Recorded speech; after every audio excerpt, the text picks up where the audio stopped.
Governo desiste da ideia de implantar o horário de verão este ano.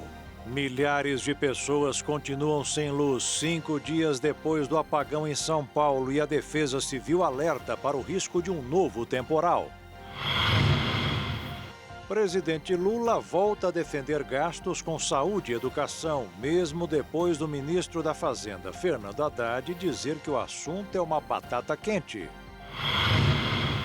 Empresas de apostas irregulares que foram bloqueadas pelo governo continuam operando em sites alternativos na internet.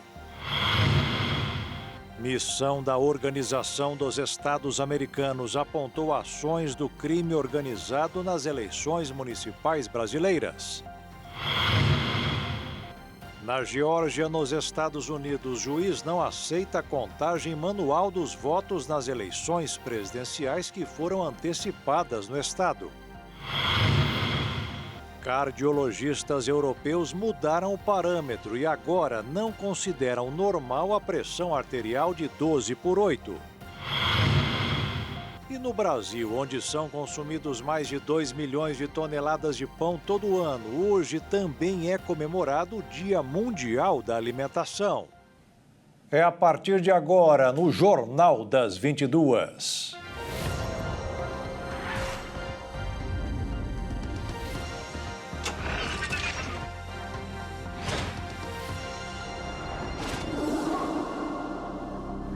Olá, boa noite.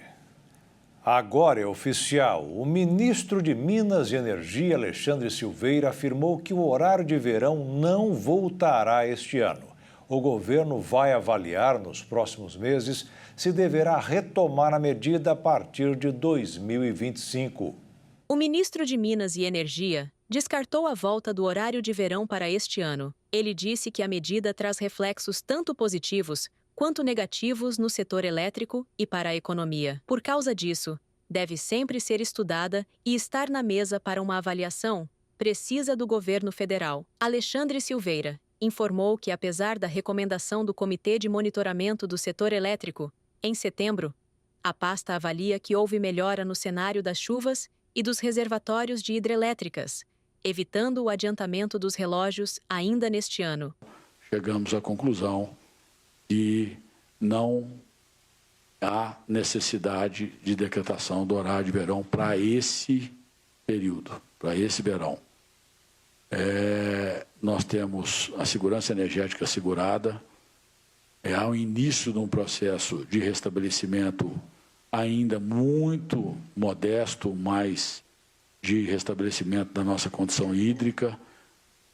Nós temos condição de chegar depois do verão em condição de avaliar, sim, a volta dessa política para 2025. E quando eu faço esse parêntese, eu faço para destacar a minha defesa da política do horário de verão para o país. É importante que ele seja sempre considerado. De acordo com o ministro, caso a medida fosse adotada ainda neste ano, haveria pouco tempo para que setores importantes da economia, como a aviação, adequassem suas operações.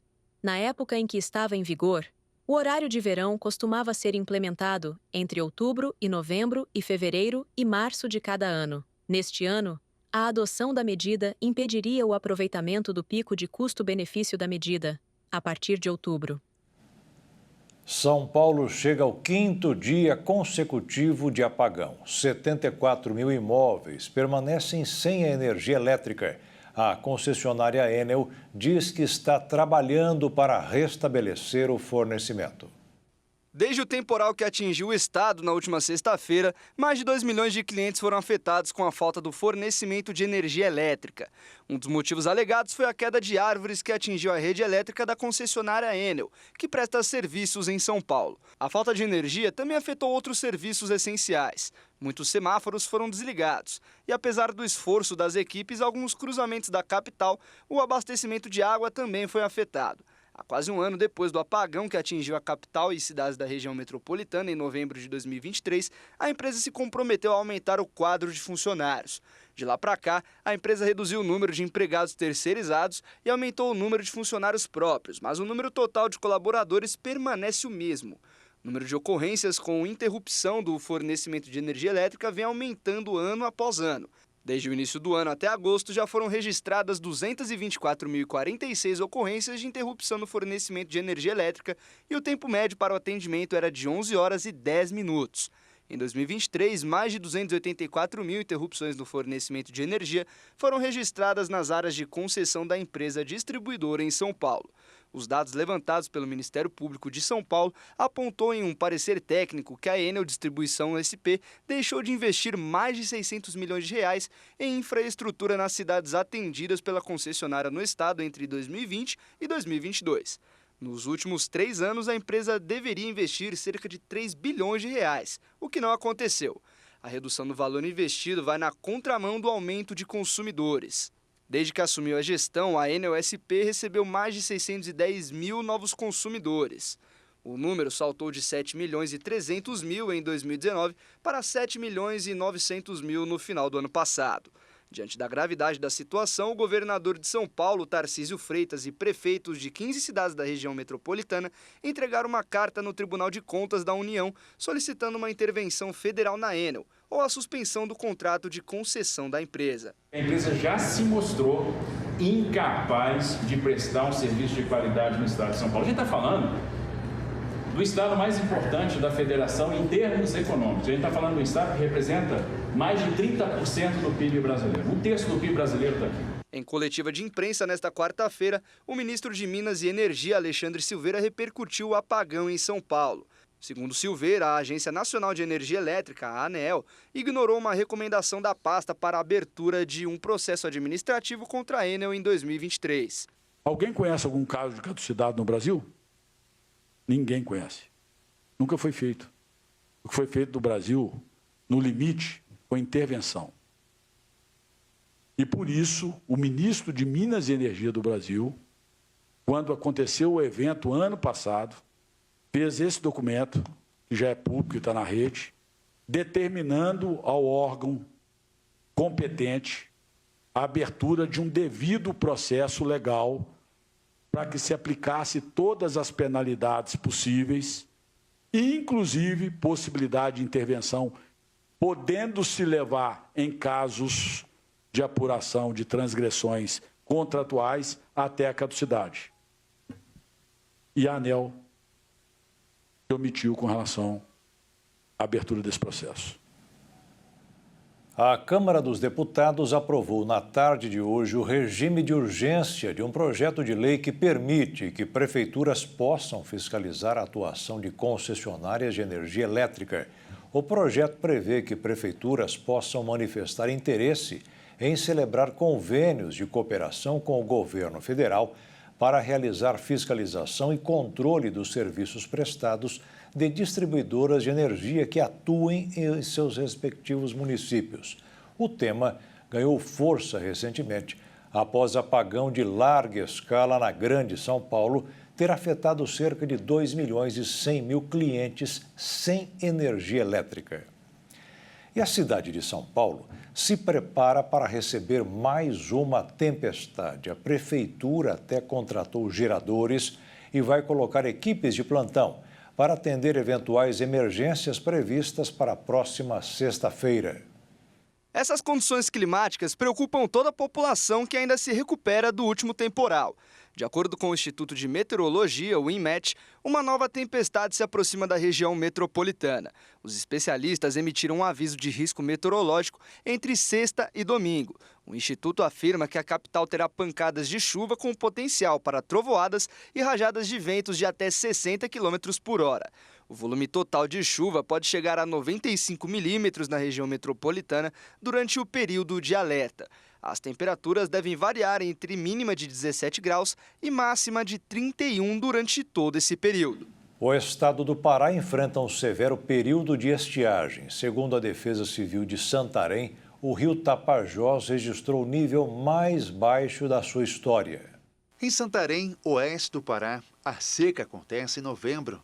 Mas este ano, ela chegou mais cedo. No último domingo, o rio Tapajós atingiu uma das piores marcas em 120 anos. A medição chegou a 16 centímetros. O desabastecimento de água, a chegada de alimentação e o atendimento médico nas comunidades ribeirinhas têm preocupado as autoridades. Mobilizações têm sido feitas para levar ajuda humanitárias às famílias e comunidades mais afetadas. Inclusive, alguns médicos e enfermeiros estão atuando em um barco perto do rio. Mas ainda assim, alguns moradores estão com dificuldade para ir até o local de atendimento. De acordo com a Defesa Civil Municipal, cerca de 9.252 famílias vivem em regiões próximas aos rios. O governo do Pará afirmou que a seca no oeste do estado já atingiu 150 mil pessoas. O governo também começou a distribuição de cestas básicas e água potável para as pessoas afetadas pela seca e queimada. A ação também conta com o apoio do Corpo de Bombeiros. O governador do estado, Helder Barbalho, decretou situação de emergência ambiental no Pará desde o dia 7 de setembro. A polícia do Rio de Janeiro prendeu o 4º suspeito do caso dos laudos errados de transplante. E a defesa da funcionária Jaqueline apontou que a acusação como falsa.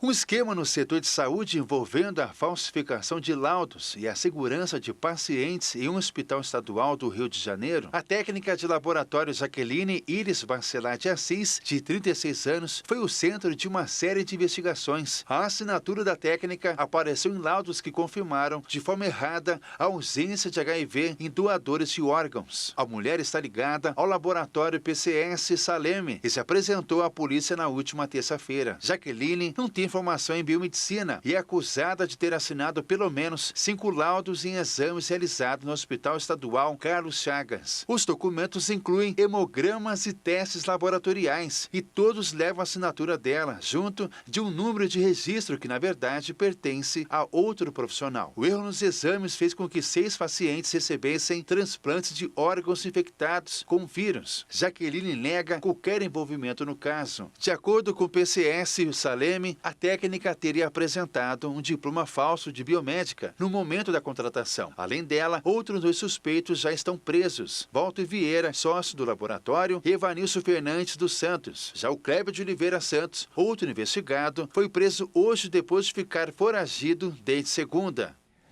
E veja a seguir, presidente Lula volta a defender gastos com saúde e educação, mesmo depois do ministro da Fazenda, Fernando Haddad, dizer que o assunto é uma batata quente. E empresas de apostas irregulares que foram bloqueadas pelo governo continuam operando em sites alternativos na internet.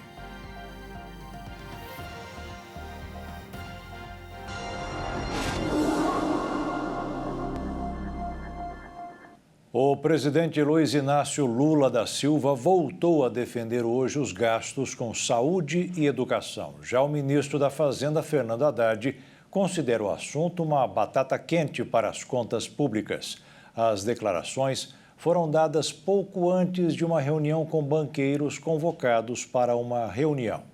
A reunião que ocorreu no Palácio do Planalto durou quase 2 horas e contou com a participação do presidente do Conselho Diretor da Federação Brasileira de Bancos, Luiz Carlos Trabuco, do presidente executivo da FEBRABAN, Isaac Sidney, do ministro da Fazenda, Fernando Haddad, além de representantes de outras instituições financeiras do país. Na pauta, possíveis limitações para a atuação das chamadas BETs, empresas de aposta online, tema qual a FEBRABAN tem demonstrado preocupações com o impacto financeiro dessas empresas na renda dos brasileiros e a taxação de grandes fortunas, uma das medidas avaliadas pelo governo federal para compensar o aumento da isenção do imposto de renda. Desde a campanha eleitoral de 2022, Lula promete que irá deixar de cobrar o imposto de quem ganha até R$ 5.000 por mês. Atualmente, a isenção se dá até 2 salários mínimos, o equivalente a R$ 2.824 mensais. O governo federal trava uma batalha com o Banco Central desde o começo do mandato de Lula para a redução da Selic. Apesar de algumas quedas, o índice voltou a subir em setembro. O chefe do executivo pôde indicar Gabriel Galípolo, diretor de política monetária do BC, para assumir a presidência do banco e espera, assim, retomar a tendência de baixa da taxa. Galípolo assumirá o posto em 2025, quando se encerra o mandato de Roberto Campos Neto. Aconteceu exatamente o que aconteceu ano passado. Ano passado ficou aquela coisa, até a gente lançar o arcabouço fiscal. Quando a gente lançou, o dólar caiu, o juro caiu, até o Banco Central começou a baixar o juro a contragosto, mas baixou. E é assim que vai acontecer. Haddad também vem usando a possibilidade de o país reconquistar o grau de investimento como uma das formas de convencer Lula a apoiar medidas ambiciosas de redução de despesas. Para isso, ele precisará incluir nas medidas de curto prazo o enfrentamento das grandes despesas que crescem a descoberto e dizem respeito a áreas sociais, sempre centrais ao programa de governo de Lula e do PT. Até aqui, a desvinculação da Previdência e de benefícios como o BPC, do aumento do salário mínimo ou mesmo a revisão do critério de financiamento do Fundeb não faz parte do rol de medidas à mesa do ministro da Fazenda e das demais pastas econômicas para ser chanceladas pelo chefe. Lula, inclusive, voltou a defender nesta quarta-feira gastos com saúde e educação, demonstrando ir na contramão do que vem defendendo a equipe econômica. Qual é o problema que nós enfrentamos? É um problema que repercute na manchete dos jornais, repercute nos editoriais dos jornais, repercute no chamado mercado. É que toda vez que a gente está cuidando de fazer política social, é tratado como gasto.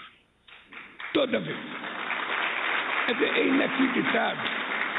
Mas isso não é à toa. Isso não é à toa. Essa foi uma doutrina de palavras criada para induzir a gente a determinados erros. Mesmo assim, o governo prepara medidas de contenção de gastos obrigatórios para apresentar ao Congresso após a realização do segundo turno das eleições em 27 de outubro. Um primeiro pacote buscará tratar pontualmente de gastos específicos, iniciativa que deve ser acompanhada de um segundo eixo com propostas mais estruturais e mais maduras. Uma das medidas em estudo na Fazenda para cortar despesas é limitar os supersalários no setor público e mudanças no desenho do seguro-desemprego. Os banqueiros que participaram da reunião saíram convencidos de que o presidente Lula, pelo menos, está disposto a ouvir o que deve ser feito. Com isso, o dólar, que estava subindo bastante, fechou em leve alta, cotado em R$ 5,66 para a venda. E a Bolsa de Valores subiu pouco mais de 0,5%, aos 131.750 pontos. Os sites de apostas irregulares que foram bloqueados pelo governo federal deram o famoso jeitinho. Os administradores estão conseguindo burlar a medida e continuar operando através de endereços alternativos na internet.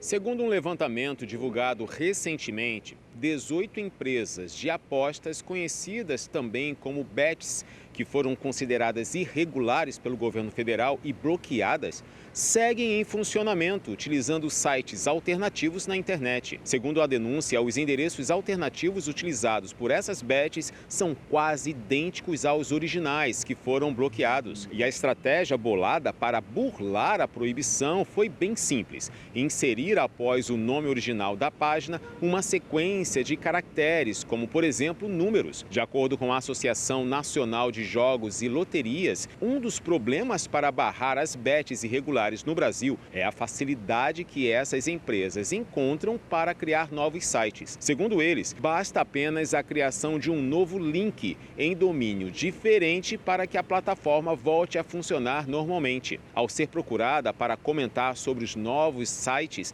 a Anatel, responsável pelos bloqueios, disse que o papel dela é encaminhar às operadoras a lista de sites indicada pelo Ministério da Fazenda. No último dia 10 de outubro, o ministro da Fazenda, Fernando Haddad, afirmou que o trabalho para identificar sites irregulares será contínuo e que qualquer tentativa para burlar será reportada à Anatel, que deverá seguir com o mesmo procedimento. Nos supermercados, os consumidores já notaram um aumento no preço da carne vermelha. Além dos itens da alimentação, a conta de energia elétrica também pesou no orçamento doméstico. No último mês, a carne vermelha foi um dos itens de maior impacto no prato dos brasileiros. Em Campo Grande, o reajuste em setembro foi de 4,7%, enquanto que no mesmo período do ano passado foi de 3,56%. O histórico de preços da carne mostra que ela vinha acumulando uma queda no ano passado, até setembro de 2023. Ocorre que nos meses que vieram de lá para cá, houve aumentos ao longo dos meses, algumas pequenas quedas que compensaram e fizeram com que a gente tivesse um acúmulo de 12 meses de 3%. Só que a grande diferença vem de setembro de 2024, com um aumento de 4,7% na carne. Nacionalmente, o IBGE percebeu que houve uma questão da estiagem, da questão do tempo, que fez com que os animais fossem ofertados com menos frequência ou com menos qualidade e gerassem esse preço mais alto. Outros produtos que elevaram o preço da alimentação foram o mamão, que teve um reajuste de 23,63%, a laranja de quase 18% e o café de 8,4%. O custo de vida também foi impactado pelo aumento na conta de energia elétrica. A gente tem, além do grupo de alimentação e bebidas, que inclui as carnes, a gente tem também o grupo de habitação. Esse envolve energia elétrica. A energia elétrica em Mato Grosso do Sul, em setembro de 2024, subiu 5,47% e ela sozinha puxou a inflação 0,28% para cima. Ficar muitas horas preso a um celular ou computador para saber tudo o que se passa em uma rede social pode custar caro à saúde mental, principalmente aos adolescentes, ao contrário do que muita gente pode pensar.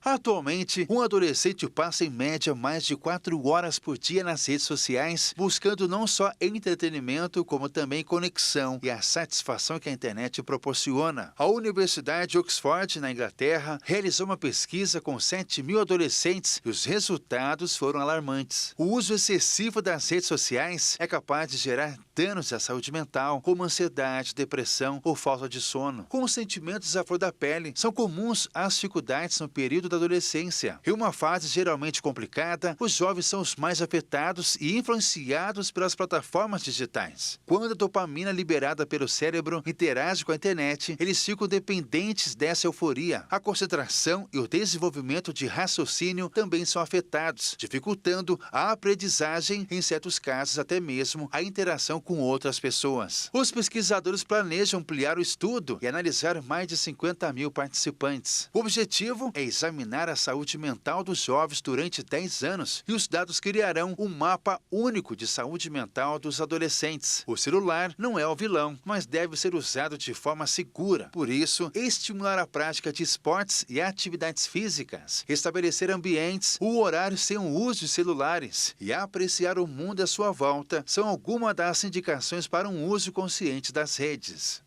E veja a seguir, missão da Organização dos Estados Americanos apontou ações do crime organizado nas eleições municipais brasileiras.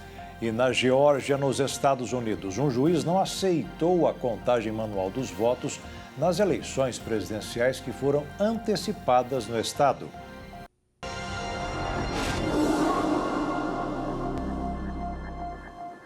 A Câmara e o Senado voltaram a discutir como negociar com o Supremo Tribunal Federal o desbloqueio das emendas parlamentares, principalmente as chamadas PICs, aquelas que os parlamentares não precisam explicar onde foi aplicado o dinheiro, mas a decisão ficou para depois das eleições. A reunião entre Rodrigo Pacheco, presidente do Senado, e Arthur Lira, presidente da Câmara, durou cerca de 1 hora. Eles definiram então que vão conversar com outros parlamentares nos próximos dias para tentar chegar a um consenso sobre o que deverá ser apresentado. Líderes do Congresso então querem votar, depois do segundo turno da eleição, projetos que tratem do acordo firmado com o Supremo Tribunal Federal para o desbloqueio das emendas parlamentares com a criação de mecanismos de transparência.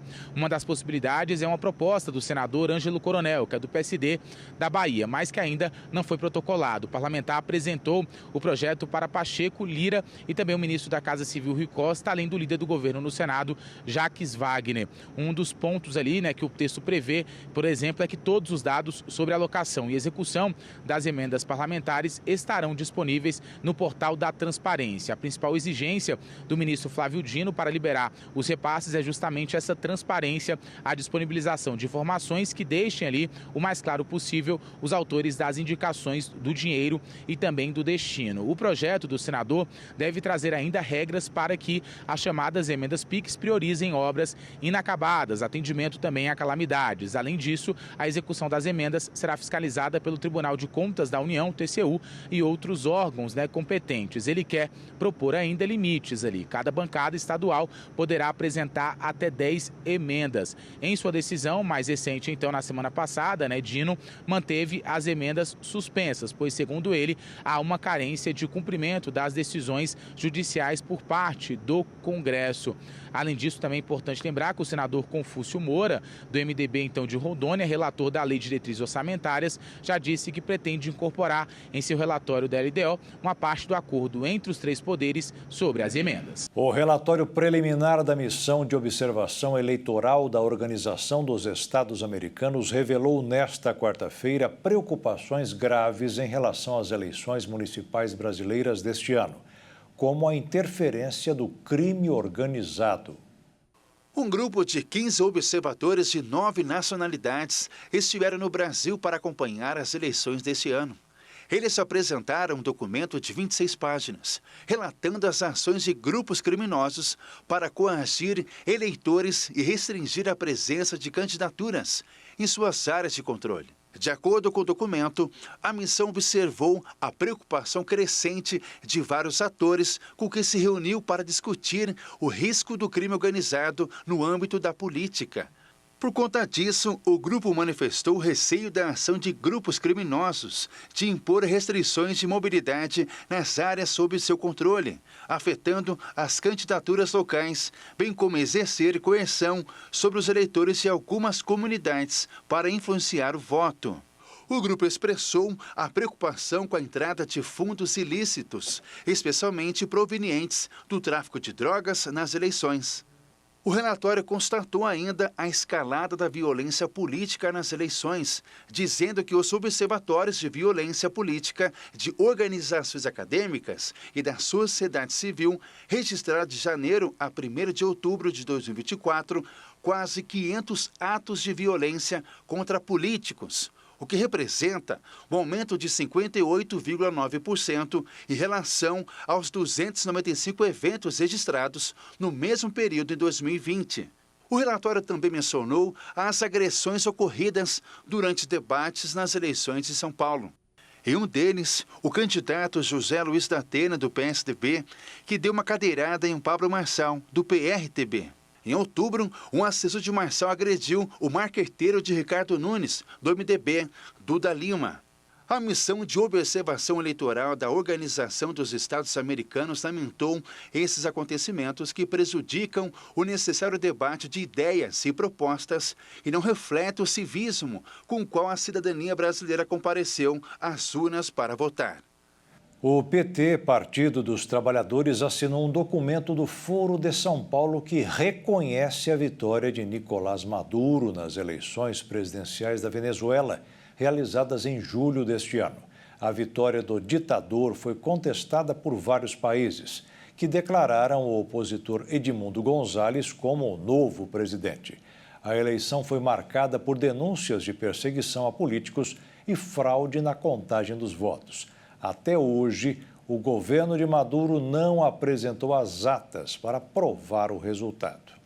O juiz Robert McBurney, da Geórgia, estado-chave na eleição presidencial dos Estados Unidos de 2024, derrubou nesta terça-feira, em caráter provisório, uma regra que exigia a contagem manual dos votos em cédulas de papel.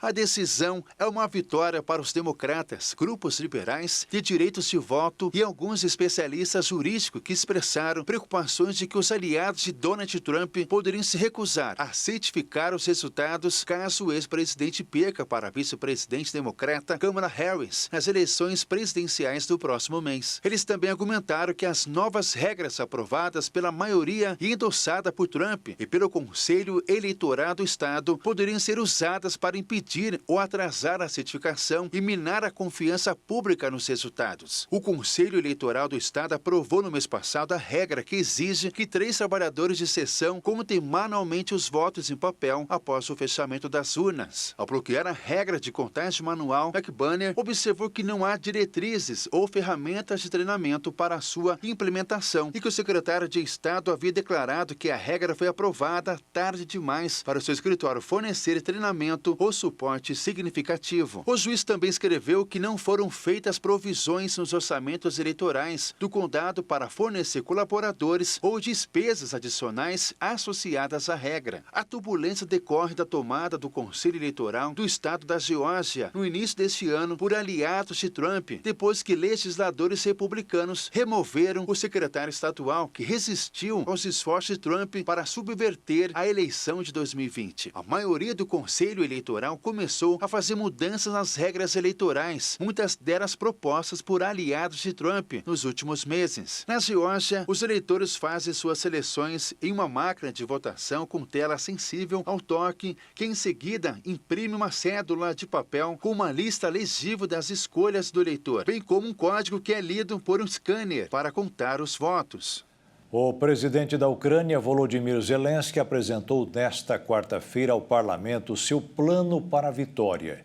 Ele garantiu que a prioridade é uma maior integração da Ucrânia à OTAN e descartou ceder território para acabar com a guerra contra a Rússia. O presidente da Ucrânia, Volodymyr Zelensky, apresentou nesta quarta-feira ao parlamento o seu plano para a vitória. Ele garantiu que a prioridade é uma maior integração da Ucrânia à OTAN e descartou ceder território para acabar com a guerra com a Rússia.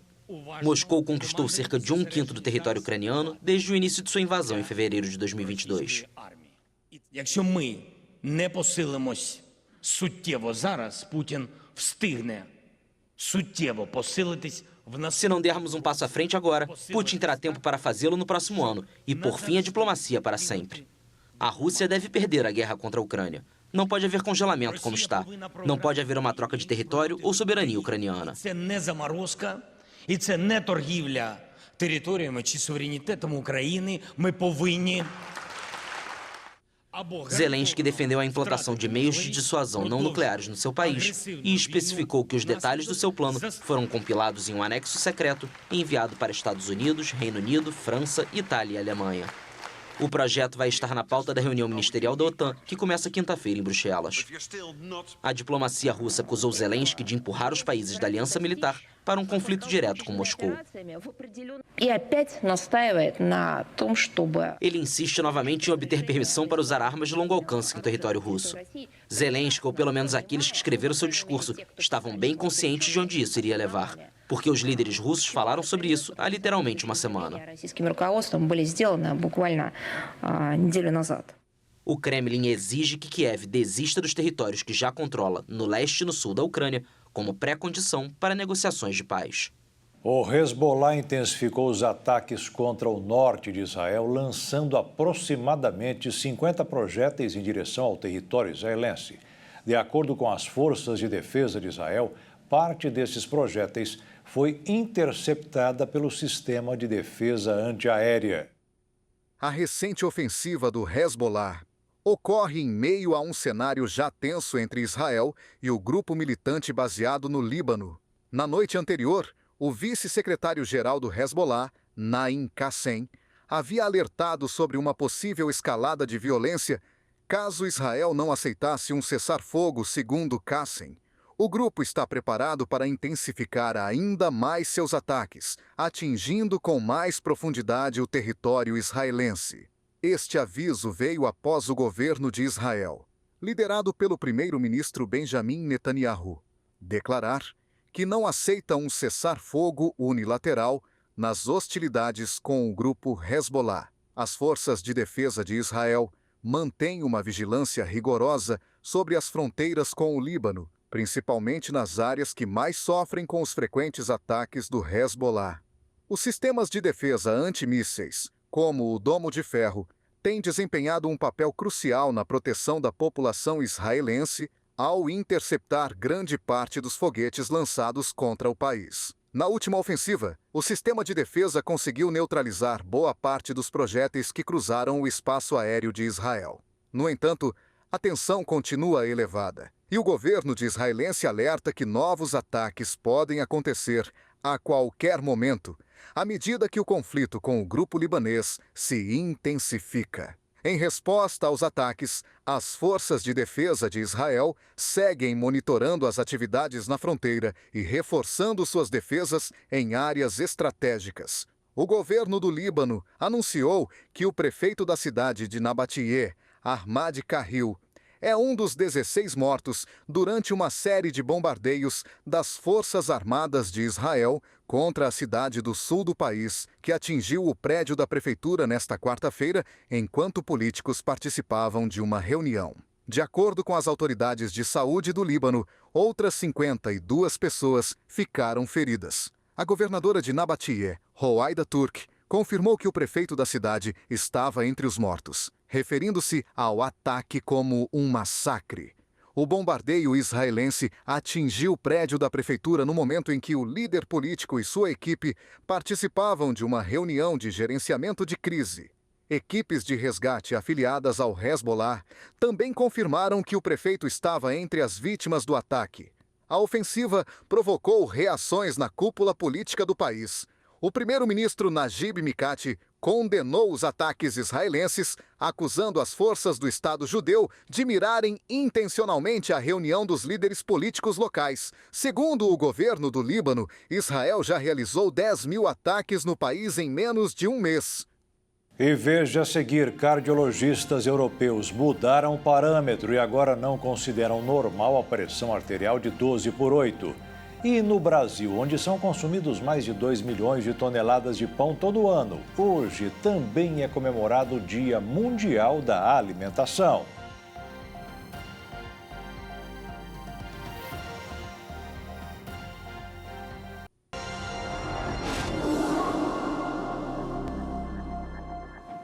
Os médicos cardiologistas europeus modificaram o parâmetro da pressão alta. Agora, eles consideram que a famosa 12/8 não é mais considerada normal.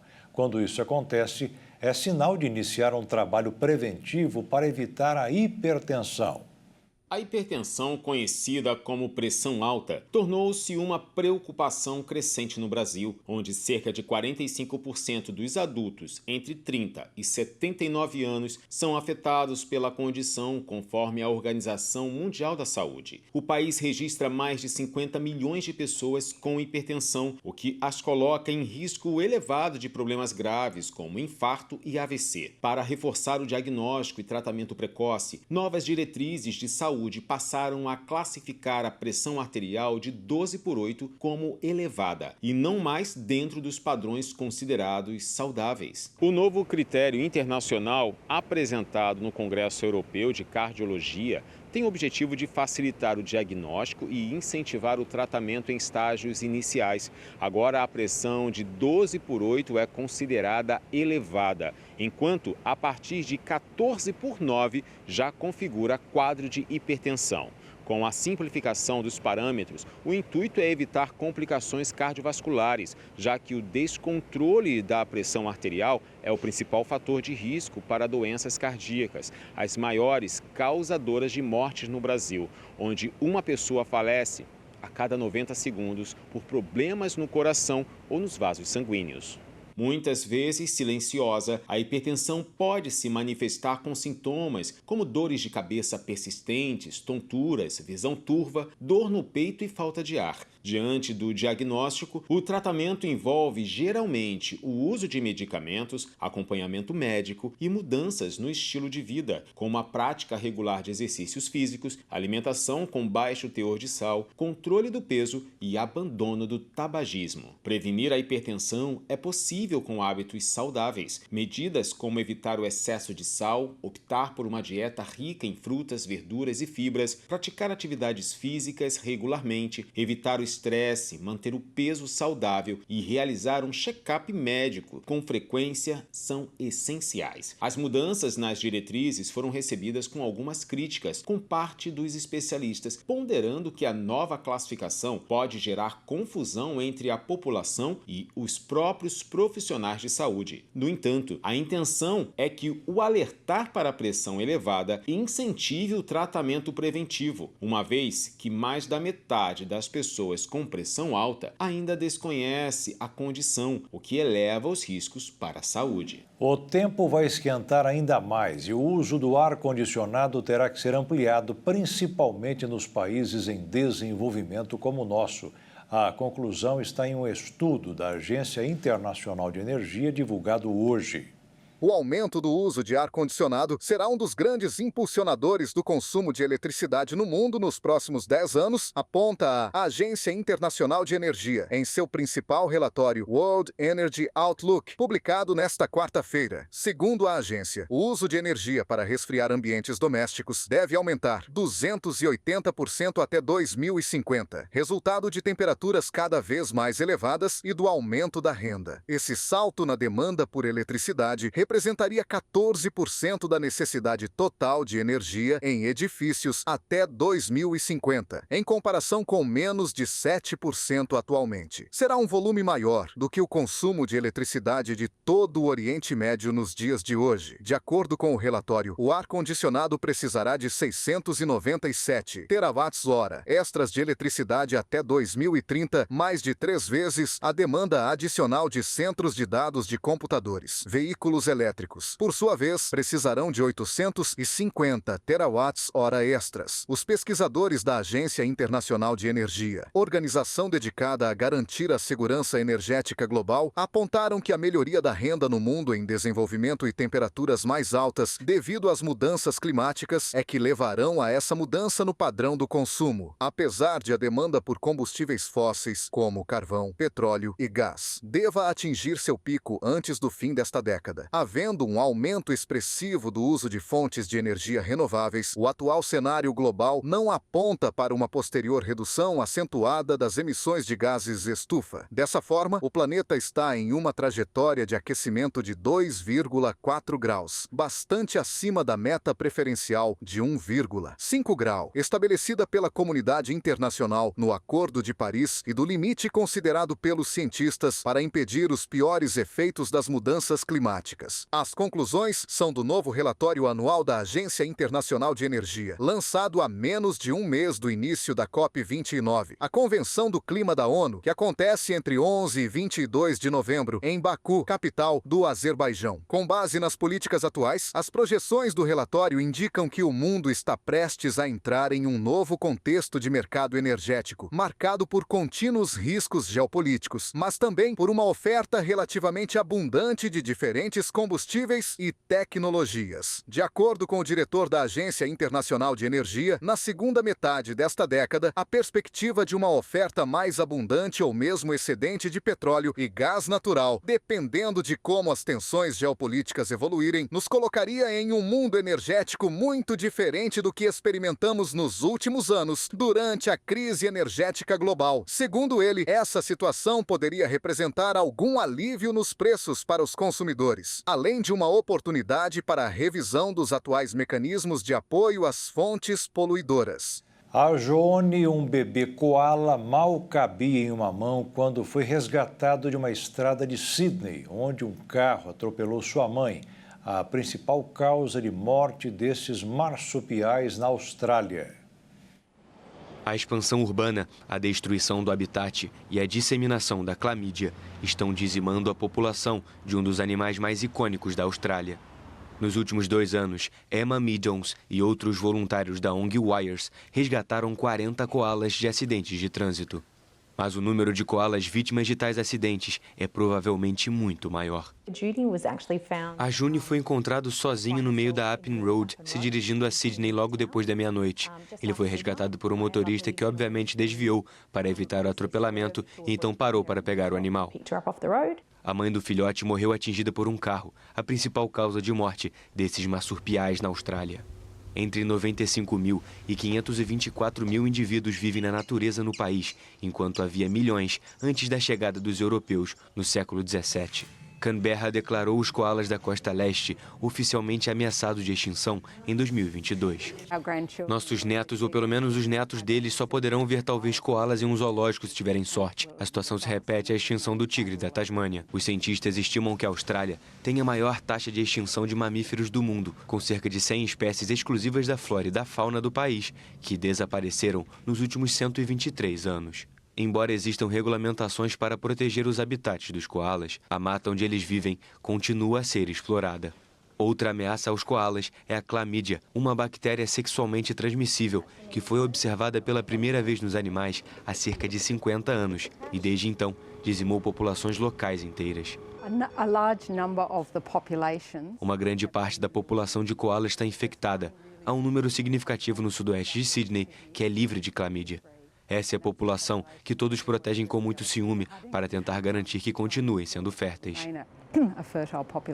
A bactéria da clamídia pode causar cegueira, infecções na bexiga, esterilidade e até mesmo morte. A Universidade da Sunshine Coast trabalha em um projeto de vacina contra a doença. Os cientistas vacinaram e monitoraram 165 coalas nos últimos 10 anos. Os marsupiais inoculados não deixaram de desenvolver clamídia, mas tiveram uma redução de 64% no risco de morte por causa dela. Os visitantes do Zoológico de Berlim, na Alemanha, poderão, a partir de quarta-feira, ver pela primeira vez 2 filhotes de panda que nasceram há quase 8 semanas. Os bebês pesam 2,5 kg e vão ficar sob o olhar do público diariamente por 1 hora. A palavra fofo é batida, mas essa é a melhor definição para essa imagem. O Zoológico de Berlim, na Alemanha, se prepara para exibir 2 filhotes de panda que nasceram há cerca de 8 semanas. Os bebês pesam 2,5 kg e vão ficar sob o olhar do público diariamente por 1 hora.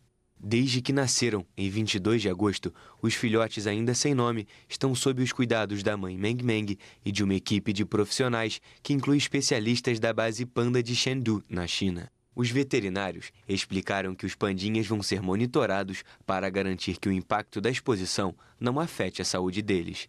As pandas fêmeas só conseguem se reproduzir por cerca de 72 horas por ano, e a redução do habitat natural da espécie dificulta que os animais se encontrem na hora do acasalamento. Anteriormente, Meng Meng deu à luz no Zoológico de Berlim em 2019 a filhotes gêmeos, que foram chamados de Pete e Pauli, e que vivem no santuário de Chengdu desde o final de 2023. Pão francês, pão rústico, bengala, filão e pão caseiro. O pãozinho nosso de cada dia é uma grande fonte de carboidrato e está presente em praticamente todos os lares brasileiros. Hoje, dia 16 de outubro, é comemorado o Dia Mundial do Pão.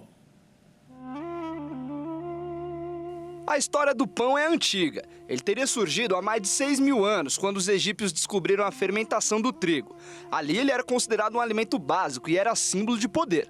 Os pães preparados com trigo de qualidade superior eram destinados apenas aos ricos. Os egípcios se dedicavam tanto ao pão que se tornaram conhecidos como comedores de pão.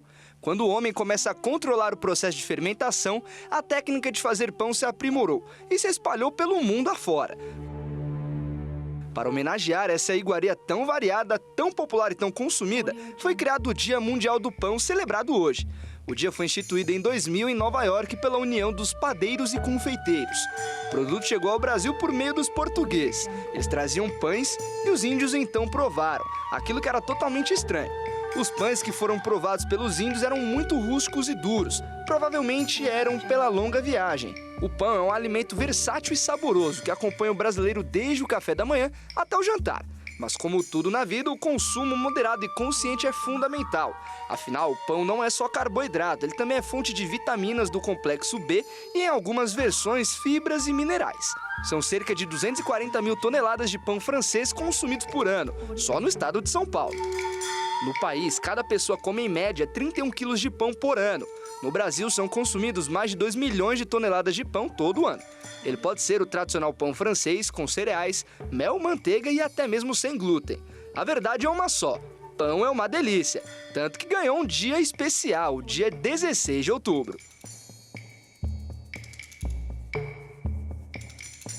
E o Jornal das 22 termina aqui. Uma boa noite para você e fique na paz.